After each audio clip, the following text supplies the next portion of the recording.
This is The Sports Source, presented by Bill Hotz and Associates, and by Renewal by Andersen, with your host, John Pennington. Good Sunday morning and welcome into The Sports Source, presented by Renewal by Andersen. Happy to have you with us today. And I'd just like to say thanks to the University of Tennessee.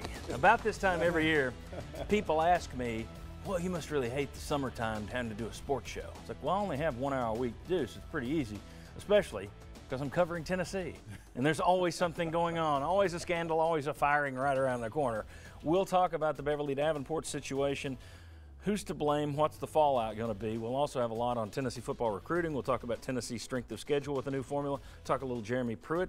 At this early date, are there any concerns that we've seen or anything we're concerned for him regarding moving forward? Full packed show today. Let's dive right in. First segment of our show brought to you by Renewal by Andersen. Get a jump start on summer, folks, by taking advantage of Renewal by Andersen's Memorial Day sale. It's going on all month long.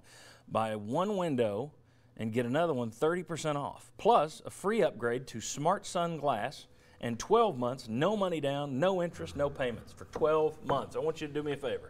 I want you to visit rbaknoxville.com, or I want you to call that phone number right there. Just take a look. Go take a look at these windows, their doors that they have.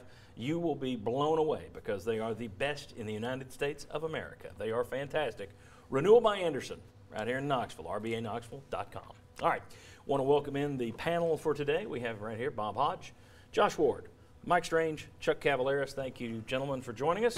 On Thursday, Jimmy Himes broke the news that Beverly Davenport was out at Tennessee. I was sweating it for him a little bit because he was so far out in front of the story. It was 30 minutes before anybody else said, yeah, our sources say the same thing.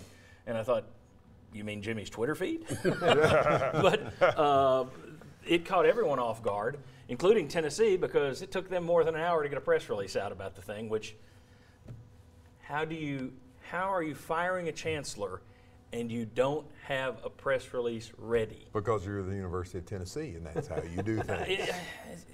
At this point, if there's one thing they should do well, it's firing. All right, so anyway, they didn't have a press release ready to go. Davenport had been on the job for 14 months, which that's a tenured experience at Tennessee when you consider John Lane Kiffin, 14 months. Well, John Curry only made it 6 before they put him on double secret probation and sent him home. So 14 months for Beverly Davenport. How ridiculous is this list? People have sent me a lot of questions.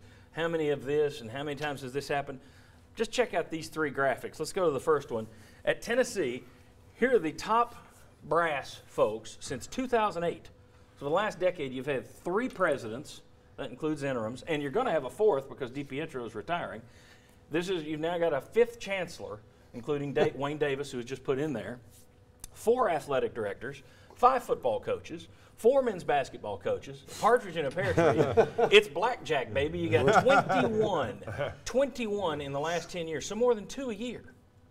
More than 2 a year. Let's look at this one. Now, I showed you a graphic like this a few weeks ago. Sports buyouts.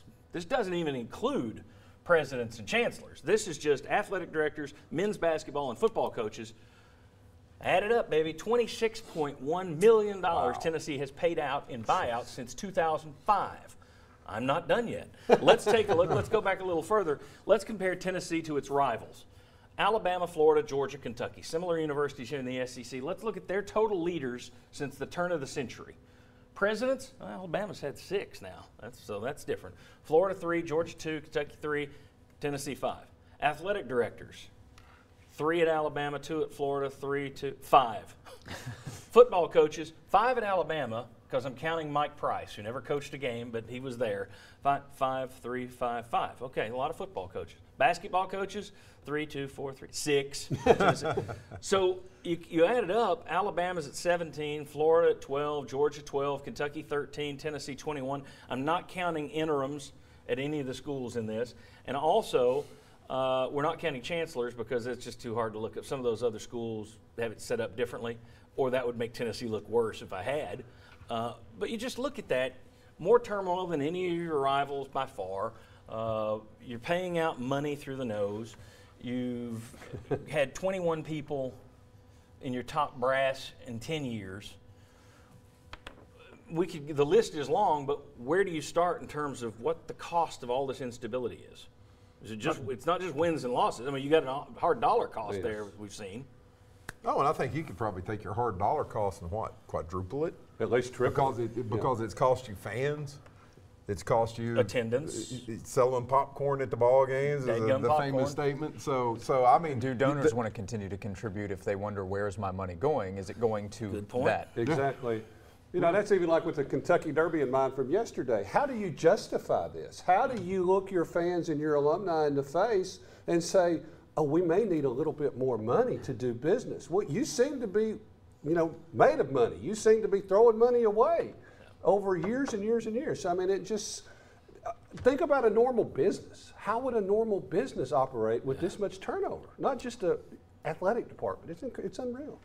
Well, and yet we go back to that chart. Alabama's had 5 presidents and more football national championships than presidents. So you can still get by.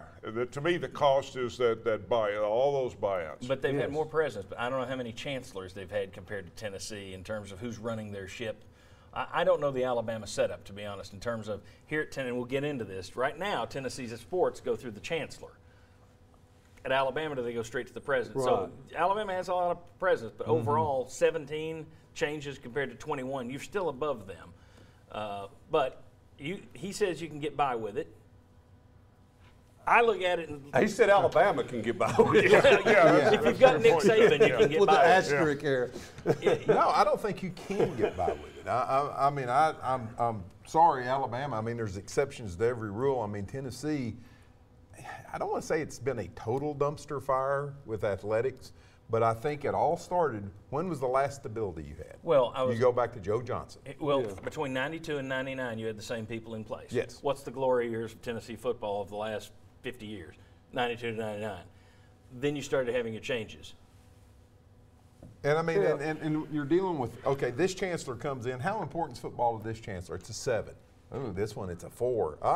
But now we're going to, I mean, it's a constant moving target. I mean, and you talk about the damage it's done, and from a public relations look, but look at this too. Look at how much construction, look at how much good things is going on that campus. It's probably more than any other time. Doing so much good things, and you don't hear about that. All you hear about is all this bad stuff, poor decisions, and how much is this buyout going to cost to make this go away? I think it also costs you credibility and prestige. Sure. Yes. Because, you know, when they hired Beverly Davenport, there were a lot of people that said, why are we going to get some? She wasn't even full-time at Cincinnati. Why are we going to Cincinnati? Good luck getting somebody from a good school this next go-around. I mean, seriously, who are you going to get? If you look at a school, let's say you're the chancellor at Washington State, okay? Tennessee comes for you. You're in a stable job at Washington State.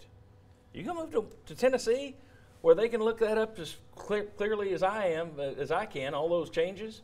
I'm not going to feel stable. That's the reason you're going to get people from smaller schools, people who've never done it before, whether it's chancellors or coaches.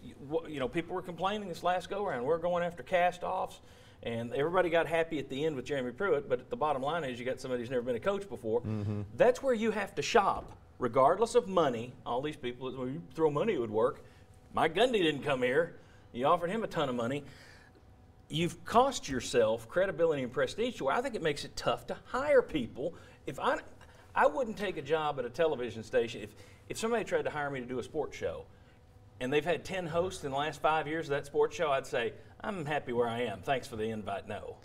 And I think this is obviously a sports TV show we're talking on, but what you mentioned before, the prestige of that campus, the main idea over there is academics, education, and I think they've probably hurt themselves more that way in hiring people, good, competent academic people, than it on sports. That's ridiculous.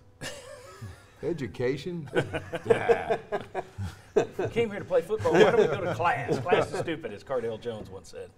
All right, when we come back, who's to blame for all the turmoil? There was a group that never got any blame for years, and now that group's getting all the blame. Somewhere in between, I think the truth lies, but we'll get into the blame game and divvy up blame pie next. Coming back on the Sports Source.